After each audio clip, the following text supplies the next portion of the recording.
Hicknock territory, so it is only right that I greet you properly. Winning the con ni tampa kana tawama skapta squamson nutwis nisu wushuwanag ni nan Hicknock to Mashi Park ka kwe ut Sowams to nan Hicknock winning mosquito ka akoni. Good evening, family and friends. How are you doing? I am Tua. I am from the Nahigansen people from the village of Mashi Park. But welcome to the lands of Sowams of the Nan Hicknock. Good medicine and peace be unto you all. I first want to say congratulations to the maestri for the warm welcome. Many blessings to all of our capoeira players here. It is always a blessing to hear the music.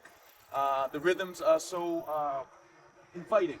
And I thank you, sir, from all of the people that are here that sound good as well. So, round of applause for our players, if we could.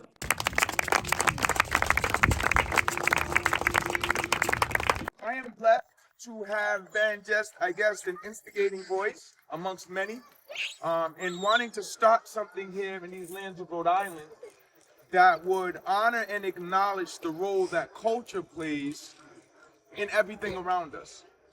In the work that I do, we base it in cultural equity work because we believe that culture is fundamental to every other expression that humanity has, whether it be music, food, language, dress, whatever it is, it starts from your culture, and then you express that based upon what your cultural traditions, normalcy, heritage is.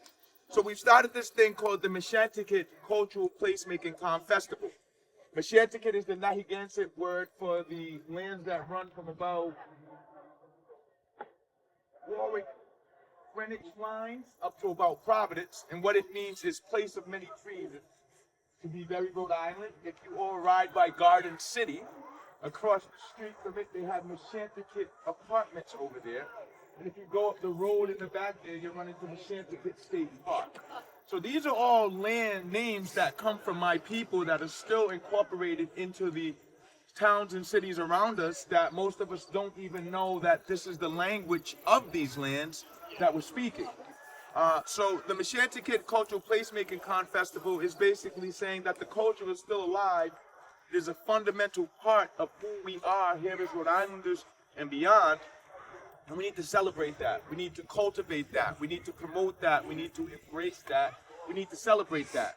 Because no matter who you are, everyone sitting here in this circle right now has a culture that they come from. Now, that culture may have been racialized. It may have been marginalized. Like my people, it may have been colonized, but it is still a culture. And all of us can tie to one. So we say instead of looking for the things that make us different, let's look for the things that are different that we can celebrate by connecting. So we all eat food. What do we all do with rice? We all play music. What do we all do with drums? And in celebrating and finding those cultural elements, we can celebrate the things that are different between us because we're all doing different things that are all the same, if that makes sense. So this is the second year that we've had the opportunity to host this. Once again, I have to give much respect. I call him Dr. Pinto. But when I first just brought the idea to him, the vision, he immediately saw it and grabbed onto it the way that I was trying to. And he said that he had this 20th year anniversary that was coming up. Could we make that a part of MESHANTICUT? I said, absolutely. And then we just started brainstorming. And then I have to acknowledge Chief Yanaguska, where is he at? Chief Yanaguska from the Federation of Aboriginal Nations of the Americas. And picking the people, the Chantil, Gander, Lenape, and Cherokee Indians. His folks are the ones who had the first peace treaty with the United States in 1797. Yes, the Treaty of Fort Pitt. The Treaty of Fort Pitt. So when I mentioned it to him, he said, oh, absolutely. And then he's all of a sudden started reaching out to all of these international dignitaries, of which we have many that are here today. She's floating around. She's done so. Where's she at? With her hood up. Okay. So She's on. Queen Ama Nimley in the back there, she has the black headpiece on. So I'll just leave that there. But we have the Queen Mother from Harlem as well, who would come lead me in background. Dr. Steve Ray was here as well. Thank you, Doctor.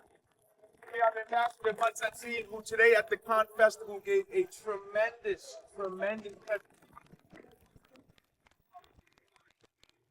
we're very blessed to have Mr. Brooklyn Demme here, who is a filmmaker, the son of the famed John Demme, who presented his film today, Mountain Lion, which is about indigenous mental health. If you have not seen it, please look it up, check it out. It was very thought-provoking, and we're very blessed to have him here as well. Chief First Bear from the Amonsequat-Kiskiak tribe out of Virginia. Thank you. So many other individuals. Chief Turegua, Cacique Turegua from the Chibuco Bayamon, Taino people. We are just so very blessed to be here today, celebrating with you all, thanking you all for honoring these lands, and just keeping alive the fact that there are so many connections that predate colonization. The narrative is not colonization. Colonization interrupted the narrative, and what we're trying to do with this MESHANTICUT thing is reinstate that narrative back to where it was. My people are not conquered, we are not colonized, we are not genocided, we are here right now. We have a term in our language, Iniski Tumpuwad. We are still here, we still remain, and it also has a dual meaning. All tribes are welcome, and we don't just mean indigenous tribes, we mean people from tribes from everywhere, because for so long people have been coming to these lands to find new homes. So in my language, I say Katapatush Wichya Chusata. Thank you very much for listening. Winnie Mosquito to you all, good medicine. And I have one request, because this is just the tradition of the Master Class people. We always like to leave everyone with a gift. So I have with me here is some mallard feathers. I would ask that everyone just take one feather and pass it along. In our way, feathers represent truth and of significance. So I hope that as you take this feather, it would just be a reminder of the good medicine that we're all bringing today. And we do hope to see you all tomorrow at the Steel Yard as we continue the celebration of culture and cultural diversity. Thank you all.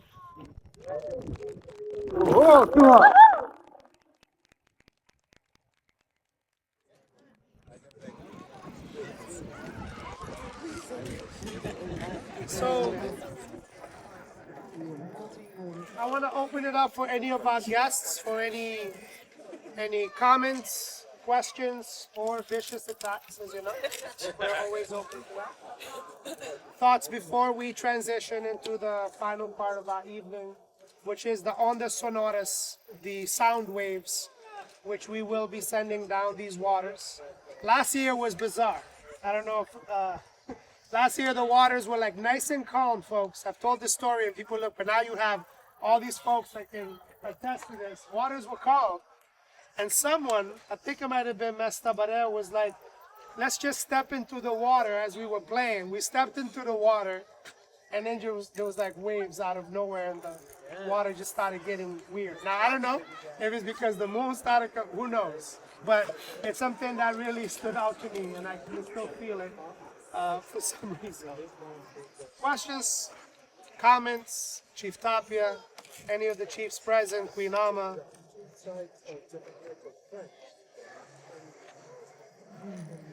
Any of the instructors, Mestre?